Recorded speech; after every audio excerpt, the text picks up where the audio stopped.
मराठवाड्यामध्ये फार मोठ्या प्रमाणावर अतिवृष्टी झालेली आहे।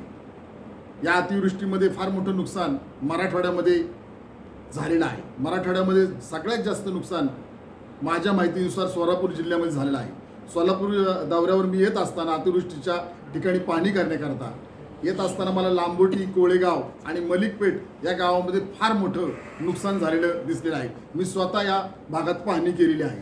नंतर मी विजापूर रोडला जो राष्ट्रीय महामार्ग आहे या ठिकाणी मी वांगी, हातूर आणि वडकबाळ या गावाची सुद्धा मी पाहणी केलेली आहे।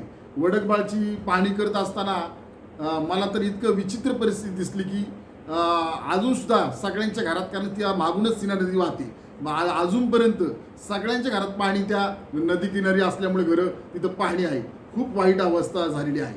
हे स्पष्टपणे राज्य सरकारने, मला वाटते राज्य सरकारने, माननीय मुख्यमंत्री साहेबांनी हेलिकॉप्टरमधून दौरा केला, जमिनीतून पण दौरा केला, परंतु सीना नदीच्या जवळपास त्यांना येता न आलं कारण त्यावेळेस ते पाणी होतं। परंतु आज त्यांनी दौरा करणं काळाची गरज आहे। आज इतकी बेकार परिस्थिती आहे की सगळ्यांच्या घरात तर पाणी शिरलेलं आहे, परंतु सगळ्यात महत्त्वाचं म्हणजे सगळ्या अन्नधान्याचं नुकसान मोठ्या प्रमाणावर झालेलं आहे। सगळ्या घराचं नुकसान झालेलं आहे। घरात कुणीच झोपू शकत नाही अशी परिस्थिती निर्माण झालेली आहे।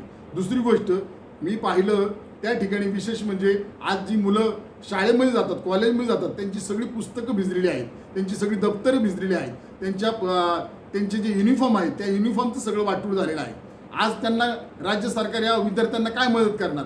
राज्य सरकारने यासाठी काय मदत जाहीर केली? हा माझा राज्य सरकारला प्रश्न आहे। दुसरी गोष्ट, शेतकऱ्यांचं फार मोठ्या प्रमाणात नुकसान झालेलं आहे, परंतु जो शेतात शेतमजुरी करतो त्या शेतमजुरांचं काय? त्या शेतमजुरांसाठी राज्य सरकारने काय जाहीर केलेलं आहे?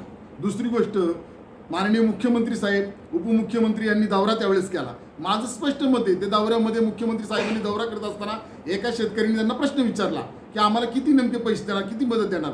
मुख्यमंत्री फडणवीस साहेब स्पष्ट बोलले की राजकारण करू नका। याचा अर्थ नागरिकाने, शेतकऱ्याने राज्य सरकारला प्रश्न विचारायचे का नाही, म्हणजे प्रश्नच विचारण्याचा अधिकार नाही हे यावरून स्पष्टपणे दिसून येत आहे। शेतकरी प्रश्न विचारतोय ना, काय मदत करणार? तुम्ही मुख्यमंत्री साहेब लगेच म्हणतात राजकारण करू नका, याचा अर्थ तो राजकारणासाठी शेतकरी उभा राहिला होता का? शेतकऱ्यांची परिस्थिती भयानक झाली, ज्याचं जळतं ना त्यालाच कळतं अशी परिस्थिती माननीय मुख्यमंत्री साहेब।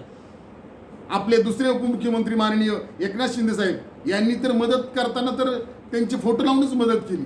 काय प्रकारे? अहो, ज्यावेळेस महाविकास आघाडी सरकार होतं, विलासराव देशमुख, त्या कुठल्या आदरणीय मुख्यमंत्री विलासराव देशमुख ज्यावेळेस बॉम्बस्फोट झाला त्यावेळेस ते राम गोपाल वर्मा त्यांना घेऊन गेले होते। मुख्यमंत्रीपदाचा राजीनामा द्यावा लागला। माननीय उपमुख्यमंत्री यांचा, एकनाथ शिंदे यांचा तात्काळ राजीनामा घ्यायला पाहिजे होता असं आमचं मत आहे। कारण राजीनामा घेत तुम्ही? शेतकरी रडतोय तुम्ही राजकारण करताय, जाहिरातबाजी करताय। काय मुलांची त्यांची अवस्था आहे आणि तुम्ही स्पष्टपणे जाहिरातबाज लावताय। याच्यावर काहीच झालं नाही। मुख्यमंत्र्यांनी, मी मागणी करतो मुख्यमंत्री साहेब, आपण राज्य नीट चालवता असं आपलं तुमचं मत आहे, आमचं नाही, विरोधी पक्षाचं।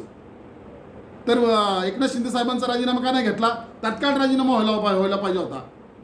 हे जनतेचं सरकार आहे, हे इथं लोकशाही नांदते आणि शेतकऱ्यांना आर्यची भाषा जी केलेली आहे ती अत्यंत चुकीचं आहे। मुळात जी मदत जाहीर केलेली आहे 2000 कोटीची, बरोबर ना, त्याच्यावर काय अजून पैसे आहेत, परंतु ती मदत जी तुटपुंजी मदत आहे, आमचं स्पष्ट मत आहे। अहो, 3500ला सोयाबीनची बॅग येते बियाण्याची, काय पैसे मिळणार आहेत शेतकऱ्यांना? 7000 रुपये, आणि 3500चं काय करणार?